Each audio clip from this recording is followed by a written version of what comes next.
আজকে আবারও একটা ধর্ষণ হলো। সত্যি কি হয়ে গেল না বাংলা বাংলা মনে সত্যি উত্তরপ্রদেশে পরিণত হয়ে গেছে।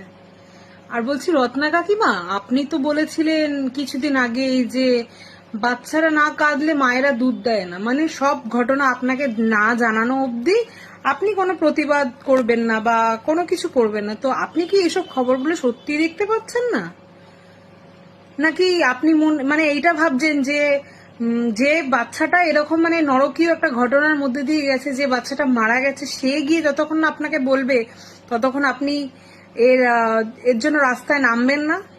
আপনি তো বলেছিলেন যে কারোর যদি এরকম ঘটনা ঘটে আমি সবার আগে আসব।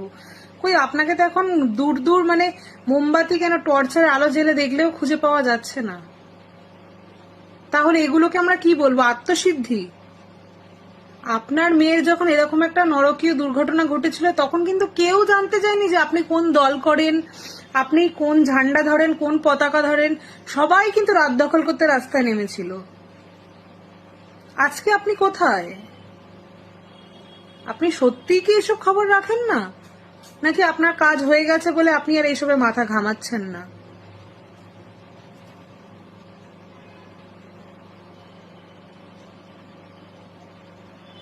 এতটা পাষাণ হবেন না।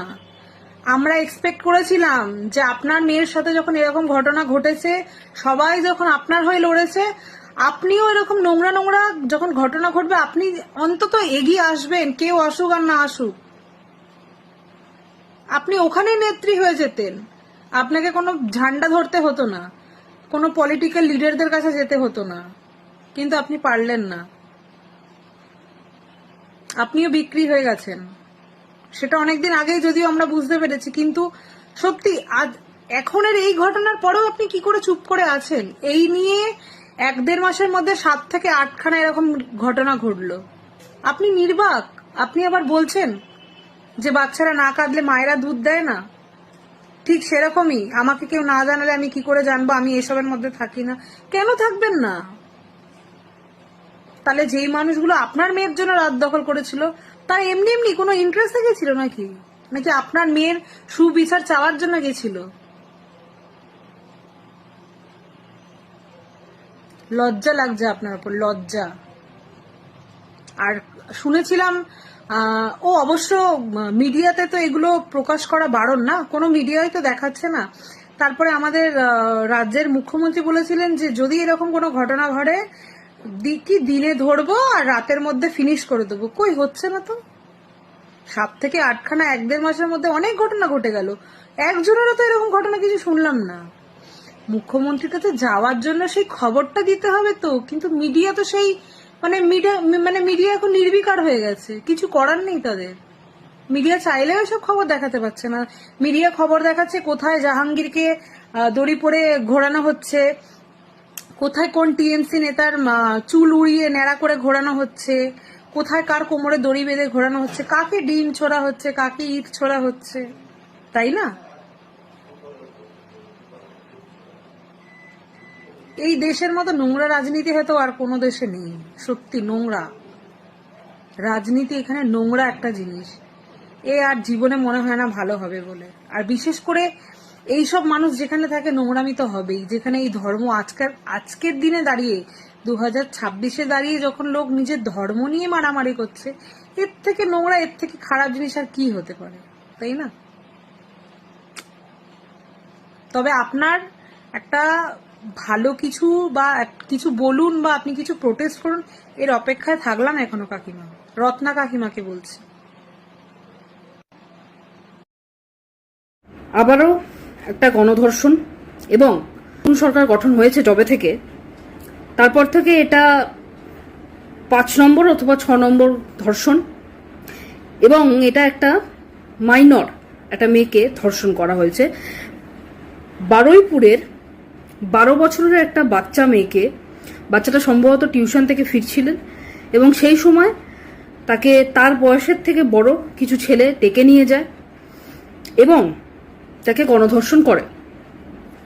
এবং গণধর্ষণেই থেমে থাকে না, তারপর তাকে হত্যা করে। গতকাল থেকে মেয়েটিকে খুঁজে পাওয়া যাচ্ছিল না। এবার ব্যাপারটা হচ্ছে, এই খবরটা আমি জানতে পারি অ্যাডভোকেট অরিন্দম কাঞ্জিলালের কাঞ্জিলালের একটা ভিডিও থেকে। সম্ভবত সে তার বিভিন্ন সোর্সের মাধ্যমে জানতে পেরেছে, এবং আমার মনে হয় যে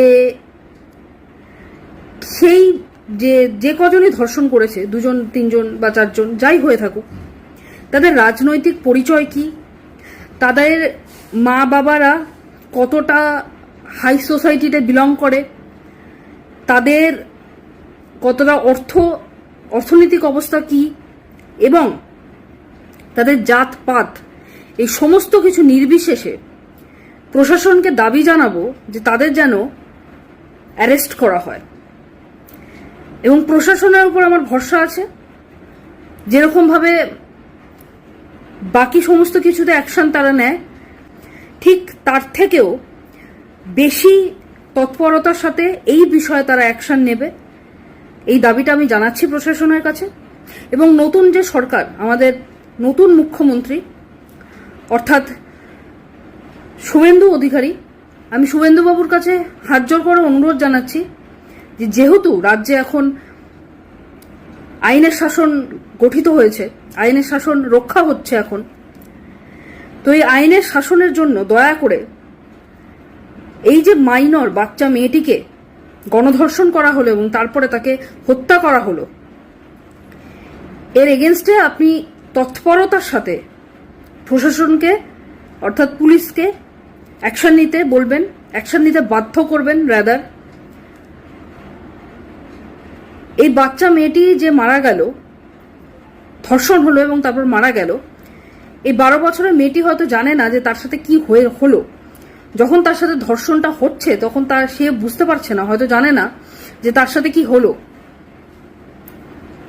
তাই দয়া করে বলবো যে এই মেয়েটি মাইনর, 12 বছরের বয়স, মাত্র 12 বছর বয়স, এর জাস্টিসটা দয়া করে দেবেন। এবং শুধু প্রশাসনকে আমি বলবো না, আরো যত নতুন সরকারের এমএলএ এমপি আছেন, পানিহাটির বিধায়িকা রত্না দেবনাথ এবং অগ্নিমিত্রা পাল, আরো অনেক যারা যারা আছেন, তাদের সবার কাছে আমার অনুরোধ থাকবে এই বাচ্চা মেয়েটিকে যারা ধর্ষণ করেছে তাদের অবিলম্বে যেন শাস্তি হয়, এবং এই বাচ্চা মেয়েটির শাস্তির জন্য যেন কোনো জাত পাত, ধর্ম, অর্থনৈতিক অবস্থা, মা বাবার কি স্টেটাস আছে, তারা কোন রাজনৈতিক দল করে, এই সমস্ত কিছু দেখার কোনো প্রয়োজন নেই। কোনো রাজনীতি টানছি না, কোনো কিচ্ছু টানছি না, জাস্ট সিম্পল একটা কথা বলছি, জাস্টিস চাই এই বাচ্চা মেয়েটার জন্য। এই বাচ্চা মেয়েটার জন্য আমাদের জাস্টিস লাগবে। ভয়ঙ্কর থেকে